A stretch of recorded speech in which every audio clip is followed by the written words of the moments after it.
Sue the journalists who expose your cover-up of your son's crimes. You sue them and say it's their fault that their daughters have been outed. Yet you don't take your kids off the damn TV because you're so freaking greedy. So greedy. You don't allow your girls the time, the space, the energy to heal. You instead force them to film and then didn't allow time to heal. I'm not trying to put a timeline on anyone's healing. I'm only pointing out that it was years after the abuse happened before the show started first taping, and more years before all this came to light. The abuse happened in 2002. The first episode of the show, then 17 Kids and Counting, aired in 2008. Josh's abuse is outed publicly in 2015. Now, I don't know if that's enough healing time. I think everyone is different in this regard. But I don't know that it wasn't enough healing time before agreeing to be on a show. I can't say, and neither can Katie. And unless one of the Duggar girls affected by Josh's abuse decides to come out on her own and say so, I'm not about to ask because it's none of my fucking business. Safety and the well-being of their children.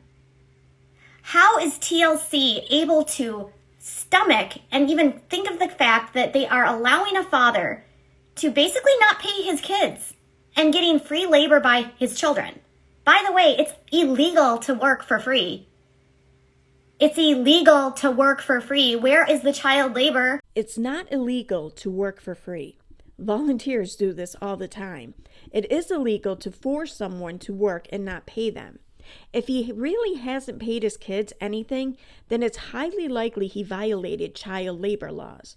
I agree it's bullshit if these kids haven't been paid or haven't had a trust fund of some sort set up through the years.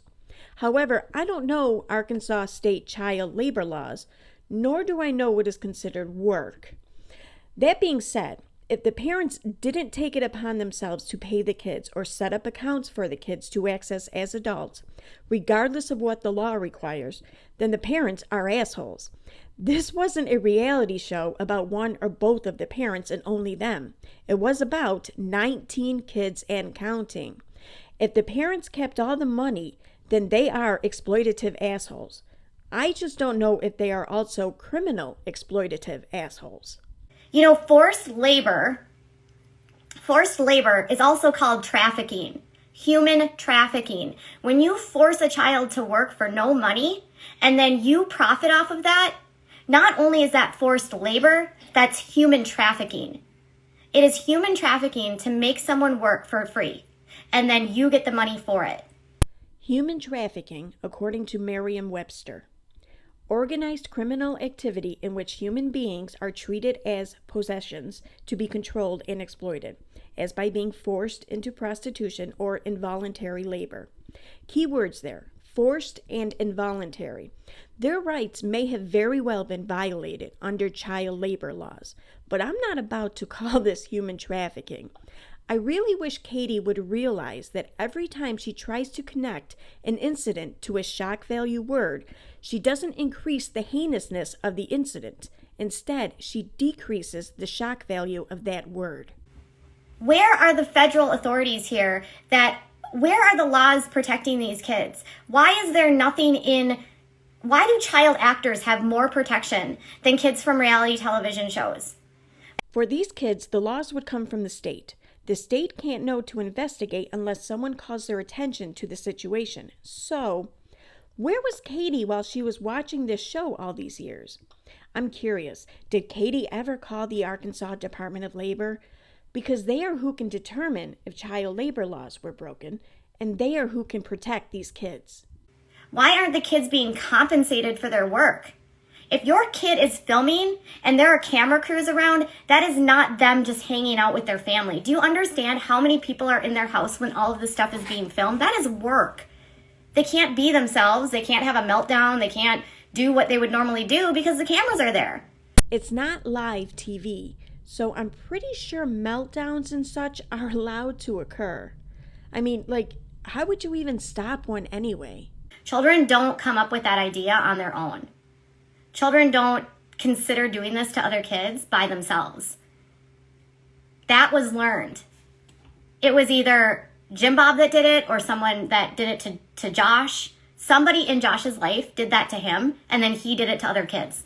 Okay, though I do agree that somewhere throughout his 14 years or so of life, Josh likely learned that behavior from somewhere. It does not mean that Jim Bob molested his fucking son. I mean, sure, it's possible that this is where it stems from. But it's possible that if Josh was in fact molested, it could have been by an uncle or aunt, a grandparent, a pastor, a teacher, a coach, a family friend, a friend's older brother or sister, a camp counselor. Literally anyone he met through his life could have been the person. Or it's possible that he wasn't molested and this was learned elsewhere. Maybe from watching pornography. Maybe a friend told him about it. Maybe he saw someone else do this to girls when he was younger. With a culture so obsessed with repressing sexuality, when many kids get exposed to things, they don't have any understanding of the things they've been exposed to or of what's right or wrong in these cases, nor do they have anyone to talk to about it. If he did in fact learn this behavior, which I highly suspect he did, there's no telling where he learned it from, at least not by me or Katie Joy. I don't think it's about being sexually repressed because I've talked to Okay, this is the 11-minute, 9-second mark of her video.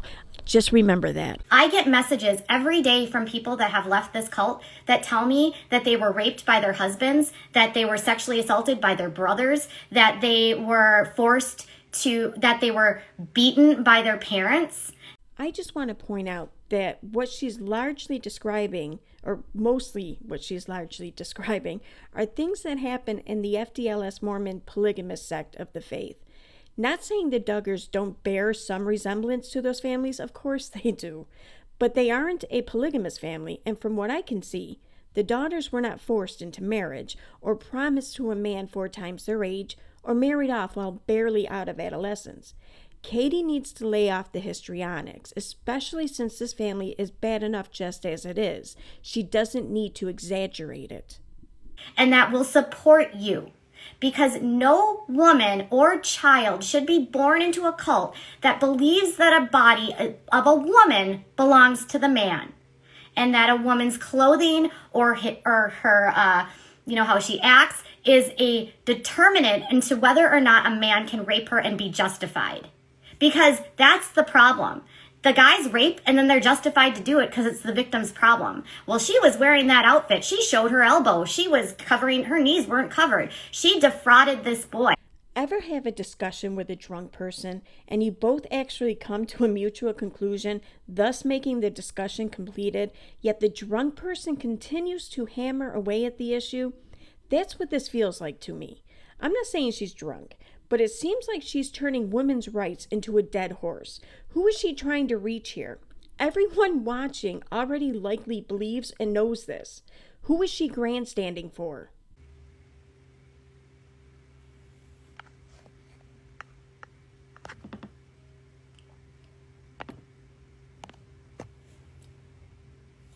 She looked hella mad there. Like ranting about this. And I've spoken to so many people that have come out of this cult that like the permeating problem in this cult is the way that sexual assault is taught to the kids. It's the way that sex is repressed from these kids. It's the way sex is repressed. She just said this.